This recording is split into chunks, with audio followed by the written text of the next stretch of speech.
Hi dear friends, my name is Jatkuliv. I'm a GRE instructor, and today we'll talk about the argument task, the question type that requires to discuss questions that need to be answered in order to evaluate the argument.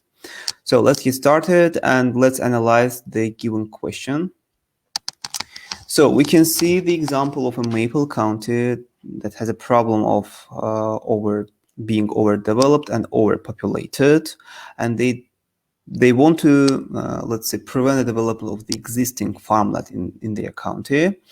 Actually, the council is a bit concerned that such a restriction will limit the supply of new housing, and as a result, as the supply of new housing will be limited, new housing will no longer be built, the price of housing will increase in the county,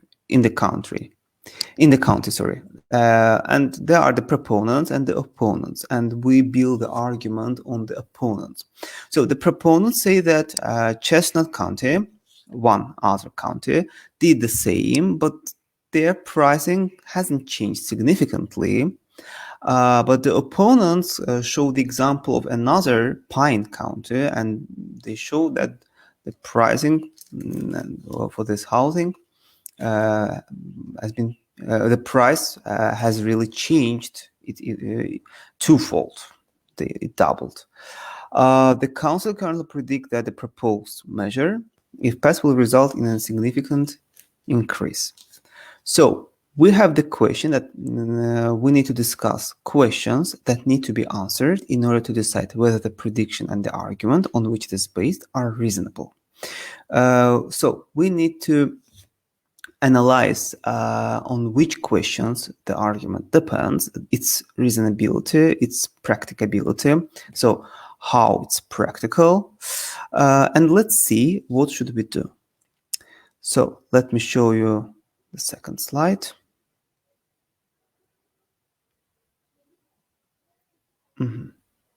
Well, you can clearly see the second slide. Here we see the introduction. In the introduction part, we need to restate the topic. So we actually show the comparison with two counties, our county and two other counties, in one of which it decreased, in the other it increased. Increased significantly. In the second one, it increased but modestly, so no significant changes. And we'll discuss that we need to evaluate a number of questions in order to understand whether this decision is practicable or not. So, and for example, we can take three questions. We actually need to evaluate on what points the argument depends. So, first of all, we need to know that whether the comparison is relevant. So we are given two examples, and we need to know whether these examples are logical, can be compared. We also need to consider the fact that we talk about past examples, whether they are reliable ones, because we compare the past and now it's a present time. And we need to know about other factors that may be to blame. For example, the location of these counties. So that's why in body paragraph 1, by the way, we can add body paragraph 3 to body paragraph 1 as well, because actually it can be the continuation of this. Consider the comparison of counties. We can consider factors why two samples have different outcomes. So why in one of them it was modest, in one of them it was a significant increase. And we need to talk about the issue of, one second. Yeah, we need to discuss the issue of the difference. That's why, so the difference itself makes us hesitate on this topic. So we need to talk about the demographic factor in the first body paragraph. So we need to start like this.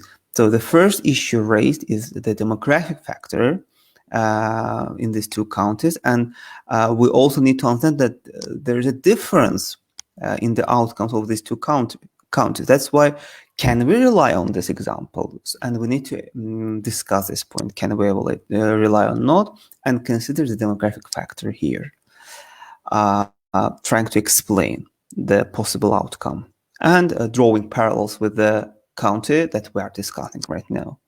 In body paragraph 2, we need to discuss the factor of past and present, because we rely on past events, and now the present time. Maybe there are new, let's say, factors that need to be considered in the present time that were absent in the past. So we need to discuss this point. In the third body paragraph, we need to discuss the point of the location of this county and other counties. We need to discuss whether the location of this county is reliable. Let's say can change, let's say, the expectation, or can make it a bit different. So in the third paragraph, we'll discuss locations. The general structure of body paragraphs will be like this. You state the question. So, for example, you start like, first of all, we need to consider the factor of different outcomes, modus and significant increase in two counties. This already shows that there's a difference in outcomes, so it doesn't mean that it will be exactly, let's say, true for the county that we're going to discuss.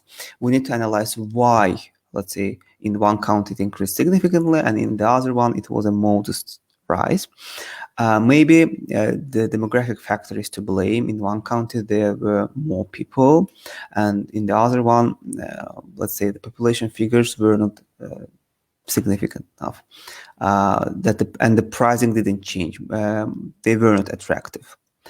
So you actually discuss like this. So you give the question, you explain the question, you provide some examples, possible ways to explain more clearly, and you can draw parallel. You need to draw parallels with the question, with the main county that is discussed in the question. Okay, in the one that we are going to apply these changes.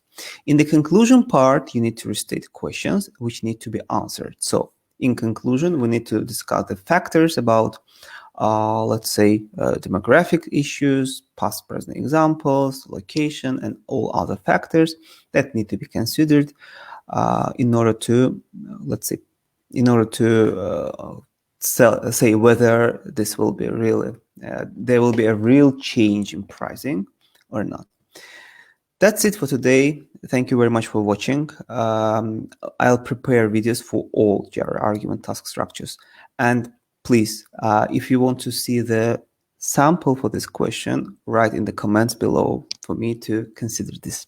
Thank you very much. See you. Bye.